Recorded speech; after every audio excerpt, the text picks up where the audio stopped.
I just bumped into my partner. He came looking for me in Sainsbury's about 3 hours ago. About 2 or 3 hours ago. And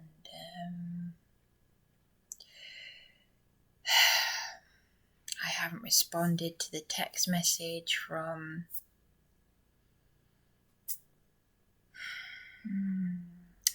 Helen, a lady whom I mentioned in my last video, who lives just up the road, near where my godparents live, just round the corner. And it was kind of awkward because I was stressing about my partner, and then I was stressing to him about her. And this is my battle. This is my victory. And the thing is, problem with being a people pleaser is I know that she's had conversations with I know that Helen's been sort of, I want to be careful what I say because I don't want to badmouth on my channel. Isn't it ironic that this is the only way I feel I can communicate? That this is part of the battle. I felt it took me all day to get up. Every day I am shattered, and I just feel like I'm going to faint.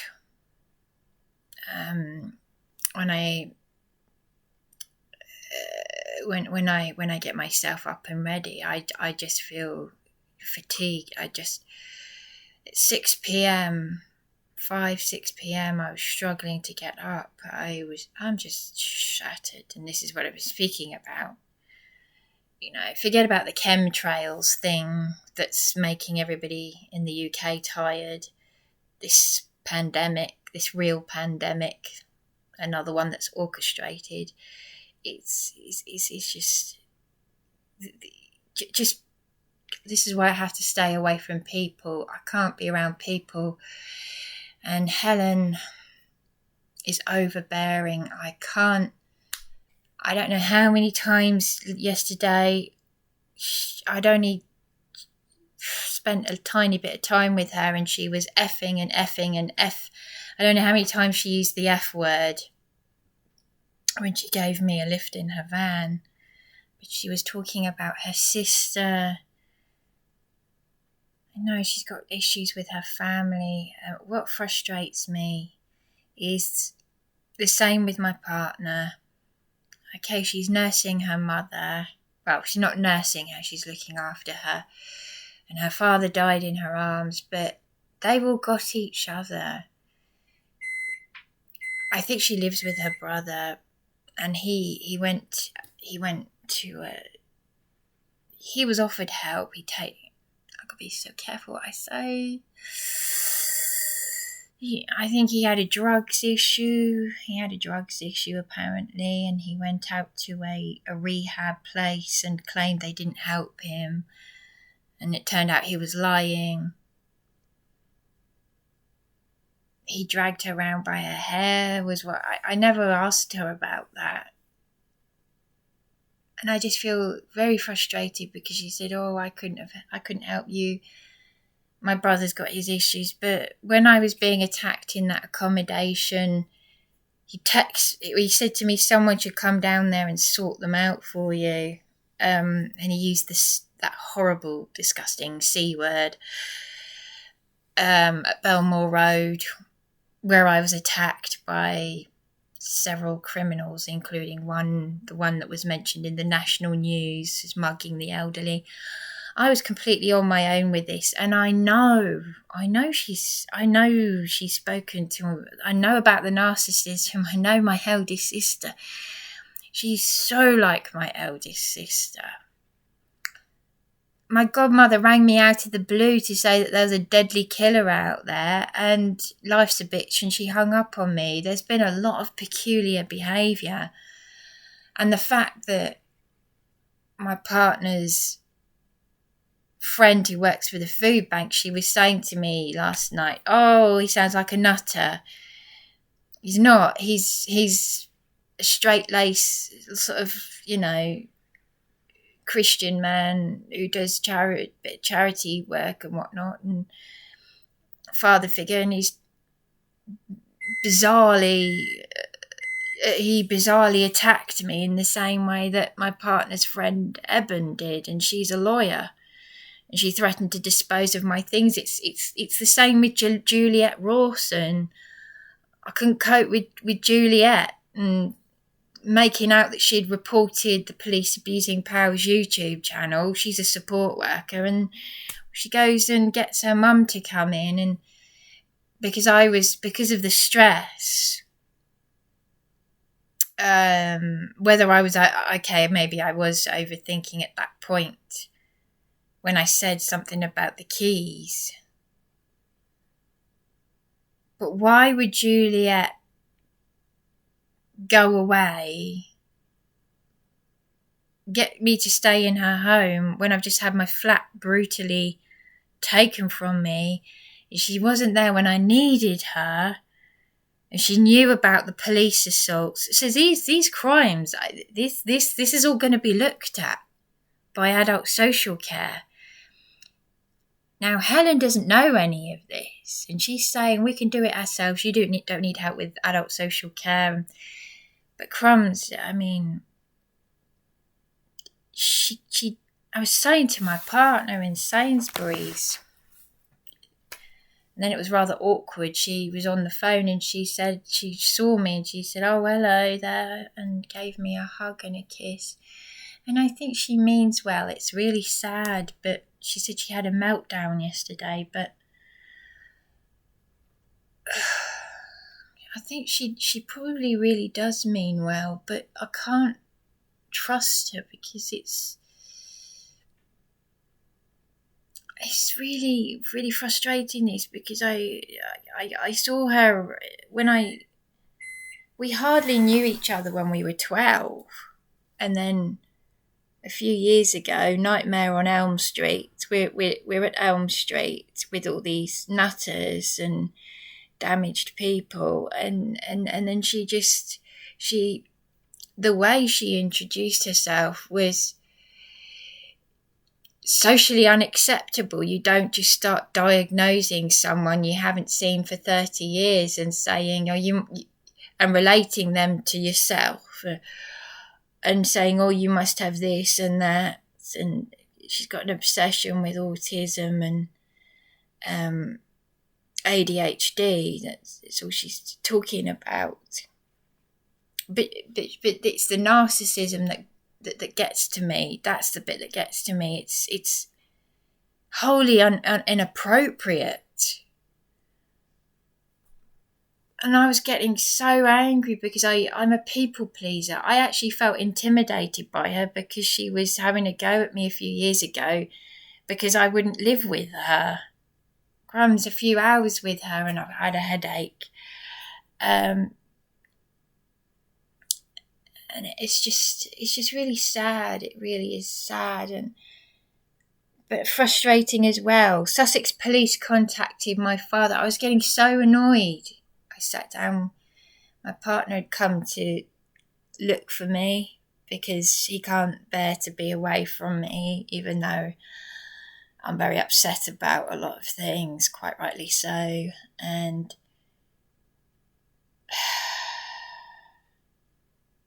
I said, she's still got her family. Okay, so she's looking after her mother, but she's got people around her. I've got no one. I'm someone who needs that, and I'm someone who needs and deserves adult social care. I need them and I deserve them. I've done care work myself. It's time I needed it. And I've had the most horrific crimes against humanity. It's up to 25 years in prison, malfeasance of office of all these nutcases who work for Sussex Police and the council. And I said to Darren, even if I was to live in this town, adult social care have still got to look at why did they go against the professional standards department when I was being attacked? Why did they keep hanging up on me? It's like a great big playground of adults who are worse than children, who've never known how to grow up. And this is the council. These are councillors and the MP. And the people in charge of it, they're the worst. They go by gossip. And it's a bit like this. So, excuse me.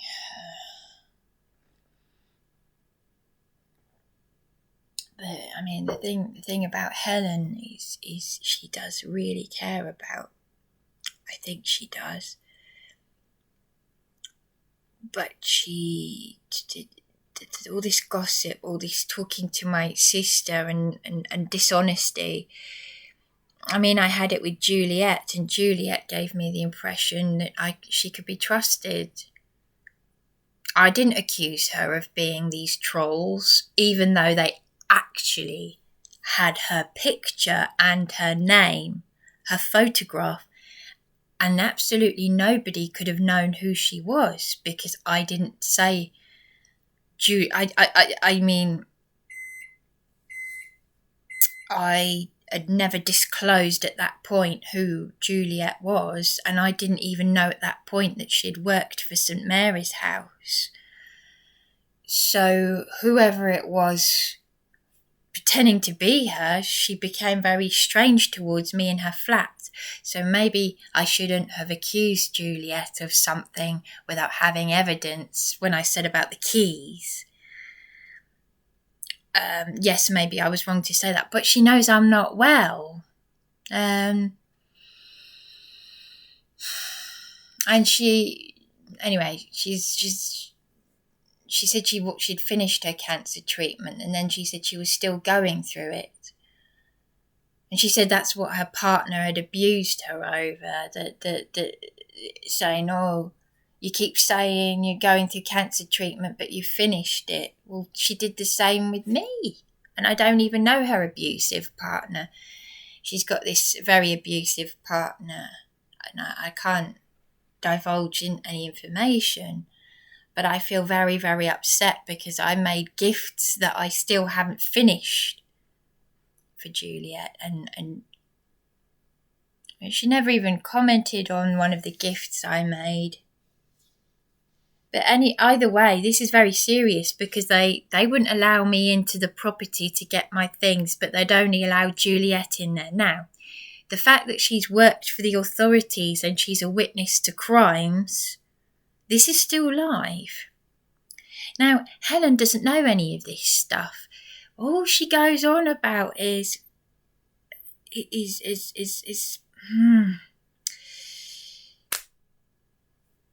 what really got to me last night, the thing that really got to me and why it's not healthy for me to be around Helen, apart from the obvious reasons, is before I got out of the van, I mean, from the moment I spoke to her at Lidl, she was non-stop like that. And when I opened my mouth to speak,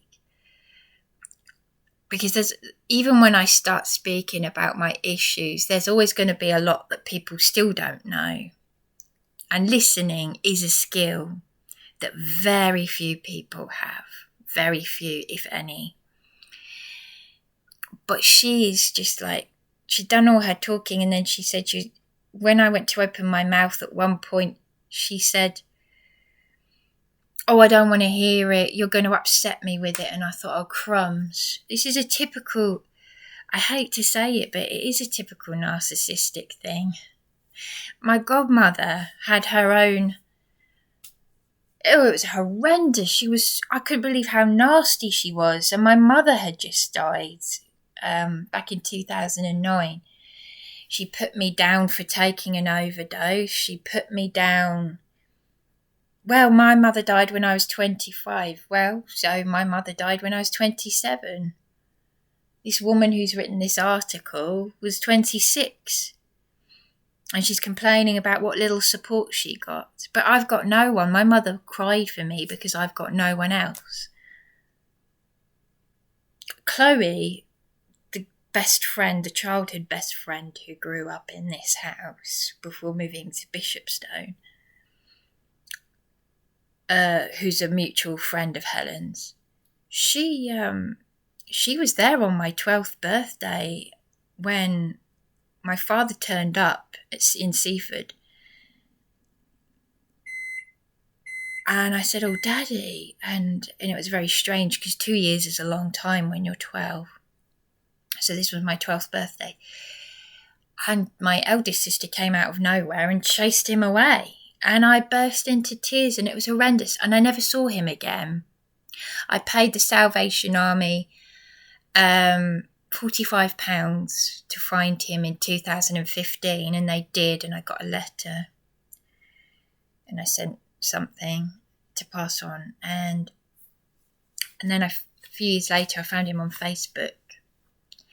I still had never seen him, and he said I might not have much time. Now, throughout the homelessness, because adult social care just exploited me, supported accommodation exploited me. My mother was dying of cancer. People said you can't be Superwoman. I had to be Superwoman.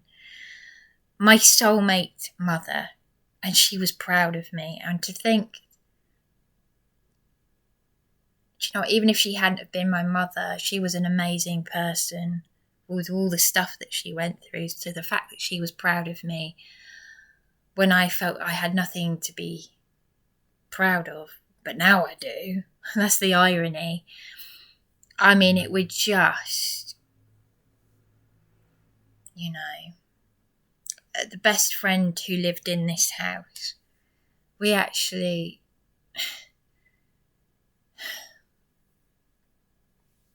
my perverted headmaster at my Catholic school, my mother shouted against an appraisal of him in church, and she honestly believed that he was like the devil. She and Patsy, the friend of Ray Savage, who was a speaker at the conference.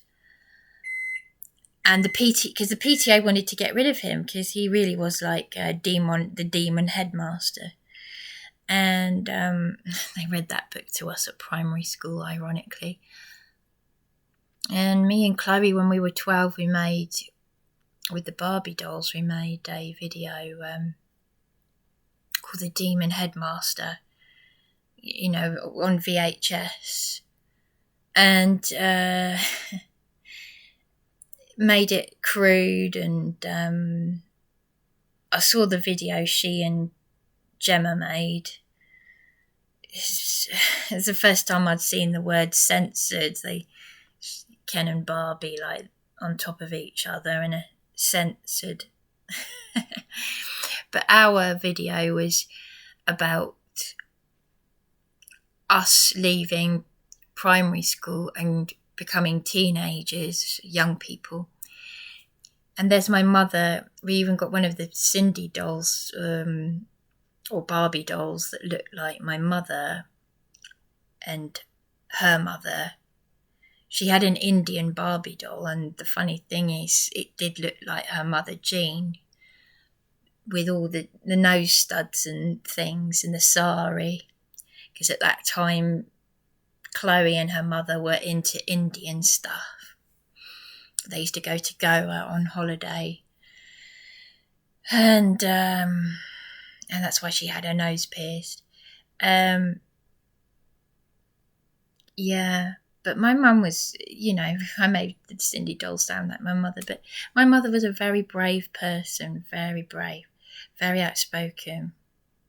But I've had to go through all of this stuff on my own.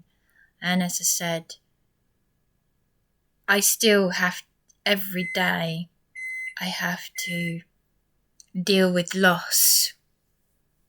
Because everything that has happened to me since my mother died, my mother's death, I had nightmares as a child about losing my mother. Very disturbing, graphic nightmares. And that's why the teacher put me on her lap at primary school. And, and then, of course, my worst nightmares came true. I lost my mother earlier than I ever dreamt I would. I thought she'd be alive into at least my 40s or early 50s. Because I count on my hand, because there's a 44-year age gap, so it terrified me. This thing about having an older mother, and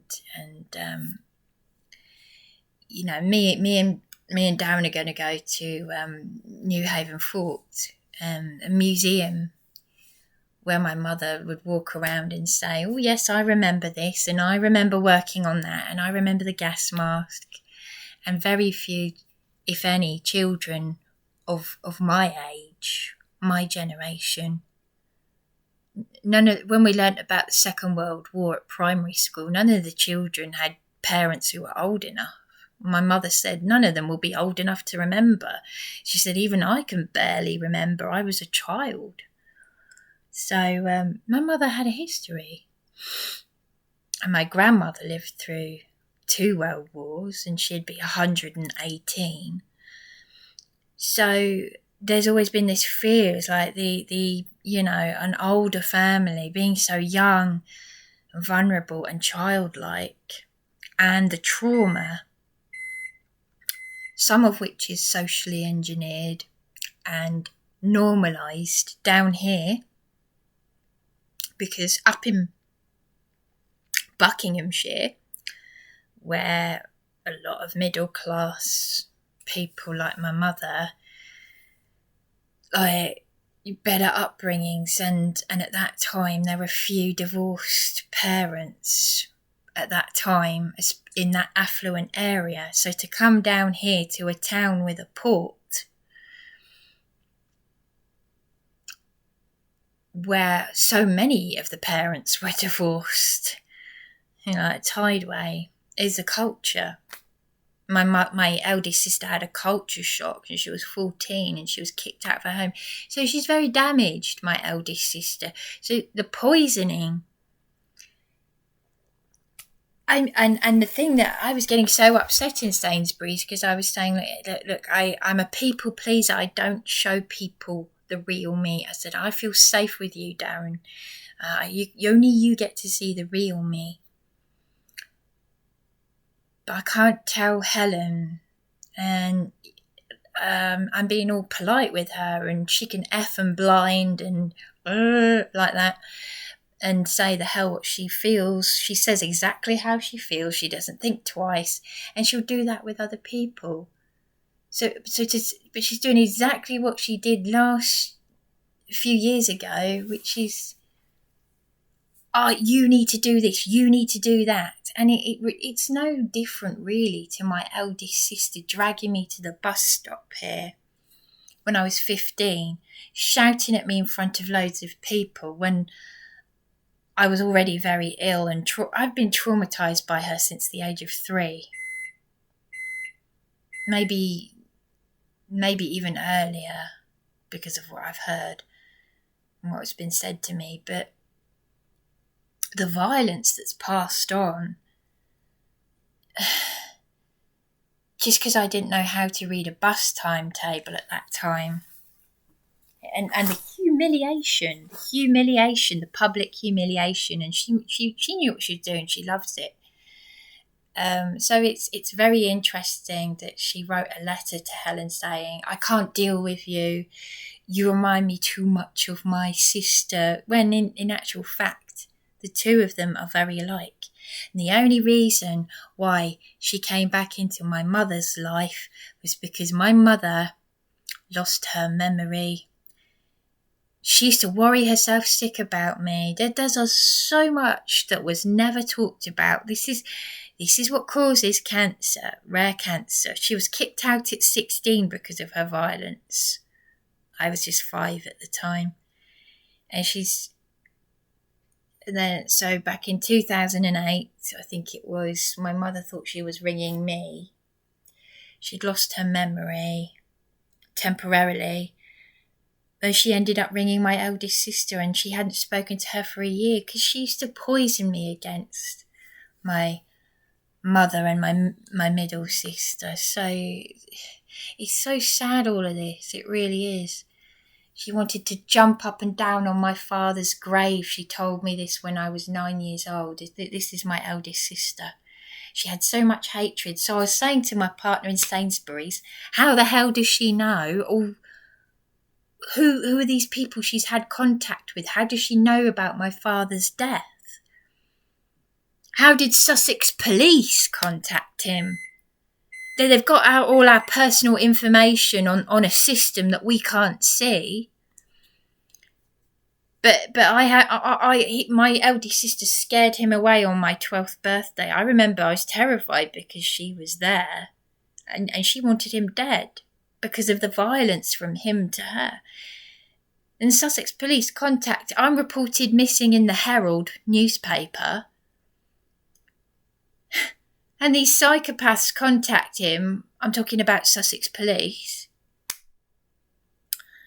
And he messages me on Facebook to say, is this attention seeking? Now, I'm 41. I never saw him again. That was my 12th birthday. My eldest sister chased him away. So all this narcissistic abuse, this is what's got to be looked at. Because I was getting so angry. I was saying to Darren in McDonald's, I said, these are public servants. These are human rights and civil liberties. And these are serious crimes of up to 25 years each. Malfeasance of office in prison. And who knows this stuff no more than the criminals themselves? The ones in prison. They know this stuff because they're protected by the police, who are the worst criminals, as I have found out. My Iranian lady friend said, oh, the UK and American police. And she knows this, and yet she comes from one of the most hostile countries in the world where they behead people. You know, mothers who are trying to take their children out of the country. I mean, you've seen the movie Not Without My Daughter. That was my mother's movie, and I've never told my Amira that's why I don't want to go to Iran. I'm terrified of. I got a thing about that stuff.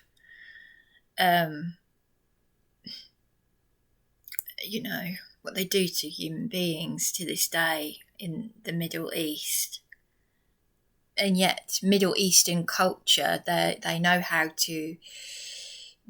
They seem to bring up their children better. They're more hospitable.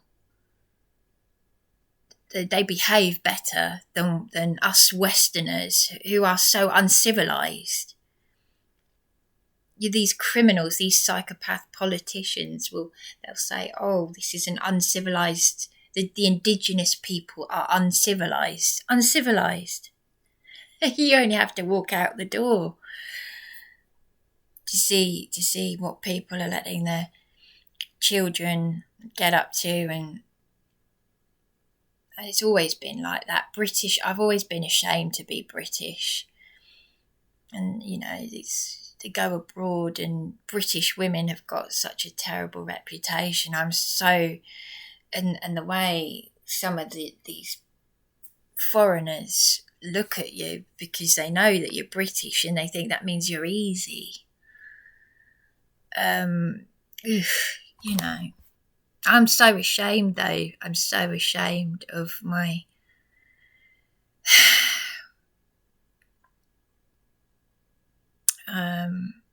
I go into my Iranian lady friend's house and it's all warm and hospitable, and she's brought up her sons really well. One of the reasons why I've never liked boys and men is because of the schooling system. The British men. My partner is an exception because, like me, he was brought up extremely well. His mother used to get compliments for how she brought up her sons. My partner and his younger brother used to get compliments. My partner is 13 years older than me.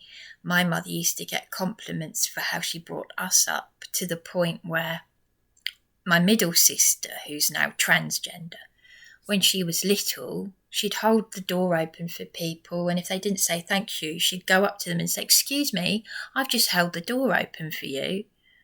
And my mum was proud of her. And I'd say to my grandmother, who lived through 2 world wars, and she was a teacher herself, and there's me saying to my grandmother, when she told me to pick something up, I'd say, "What do you say? Please." And she'd go, "Please." Because elderly people do sometimes become like children. She died when I was 8 years old. And my grandma was 8 when the Titanic sank. And you think, gosh, she's had such a history in her life. But she became like my friend. My dear grandmother. My adoptive grandmother, that is. But I've had loss at such a young age, and then giving away our dog when I was 9 years old. And I'd only had him for 2 years. It's loss after loss after loss.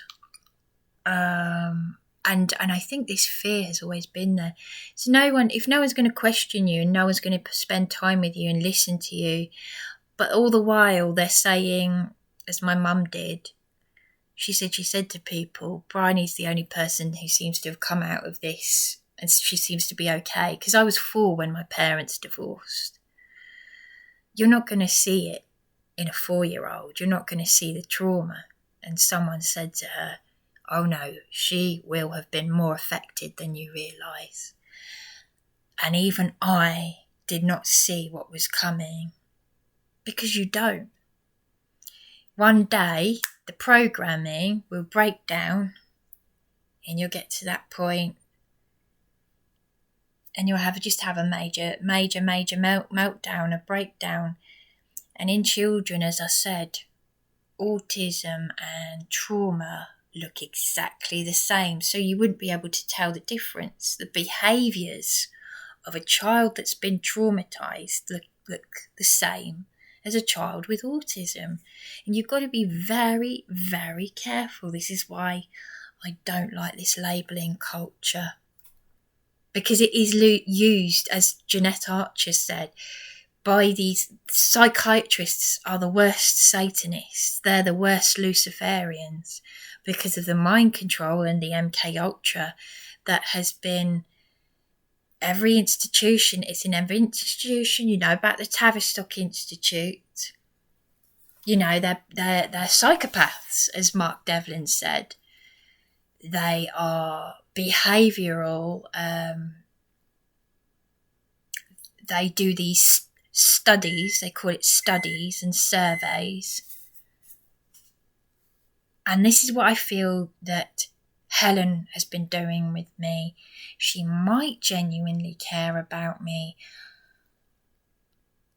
to a degree, but unfortunately, with all the narcissism in society, you've got to guard your heart. You've got to be wary of people. I've found out that a lot of these truthers, the ones who offered me help, the ones who prayed for me, some of them are teachers, some of them are very, very intellectual, some of them are speaking the truth, but some of them are also preying on people like me. And well, how are you ever going to know? Well, you may never know if someone's telling the truth. So long as you're speaking it, you've got nothing to worry about. But one day we're all going to face that final judgment, and I would not want to be in the shoes of many of these people who, well, I'm not just talking about people like prosperity teachers and all that. I'm generally speaking,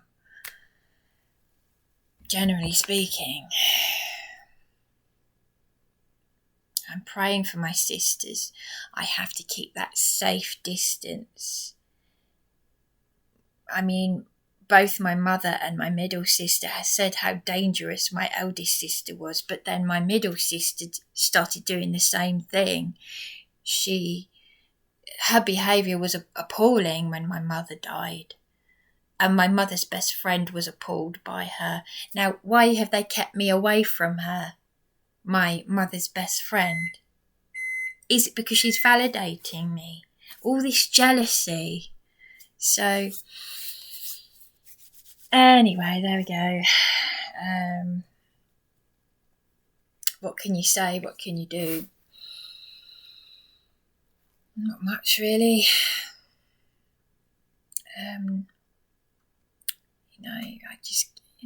I'll always pray to Yahweh, and I'll finish by saying shalom. But yeah, you have to keep a safe distance, I think, and that's it.